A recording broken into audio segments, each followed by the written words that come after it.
6 months leading up to my surgery, I had been seeing my doctor on like a monthly basis because I just felt like something was wrong with me and I didn't know what. I've known Terah forever, and I've known of her anxiety problems, and I have anxiety problems too, and she just kept asking for this test. And you know, we're young 29-year-olds, we're planning for our daughter's birthday, we're planning for vacations, and I was the one that was telling my wife, no, you're fine, don't worry about it, you know, you can go in and get checked, but everything's fine.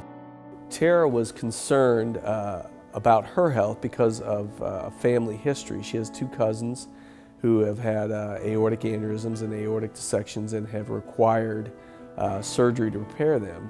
After this happened to the second cousin, I asked Dr. Whitakis to give me an echo. And during the echo, they found something.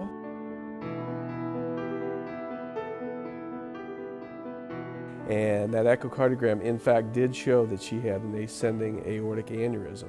And he told us at that point that it looked like the width of it was big enough that surgery is probably what we were looking at. So he was requesting for a stat CT so he could see the full aorta and exactly what was going on, the full extent of the issue. That CT or CAT scan showed that she had a tear in the inner lining of her aorta, which is called an aortic dissection. The position of the aortic dissection that Terah had was a very dangerous thing and required really urgent, if not emergent, care.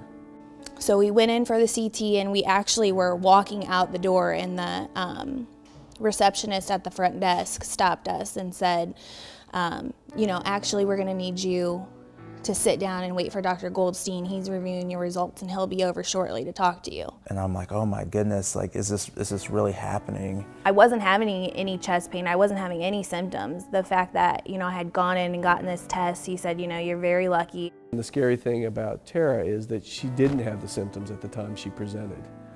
So had she not been her own advocate and sought further evaluation, you know, once again, it might not have turned out very well for her. So from there, a cardiothoracic surgeon, Dr. Billy Stevens, was consulted, saw her and took her to the operating room that very same day and repaired her aorta.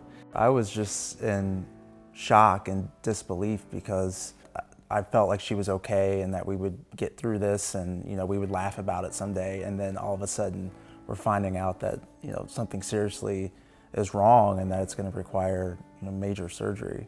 I was just terrified. And all I could keep thinking about was my daughter was at preschool and, you know, her birthday's next week, and I just kept thinking, you know, I have to see her again, and then I kept thinking about him, and I honestly was thinking, if I don't make it out of this, like, I don't have anything prepared. You know, I'm 29 years old, so I'm not like preparing for end of life. When Dr. Stevens came in, you know, I asked the question, you know, what is the likelihood that I'm going to survive this surgery? He said that he was very comfortable with the surgery, he had done it often, and that it was typically a 95% survival rate.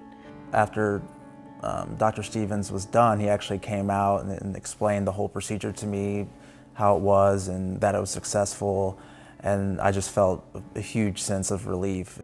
Coming to was like just kind of a weird, like almost like you were in a dream type feeling, but I remember feeling so relieved because I made whatever happened, at least I made it through.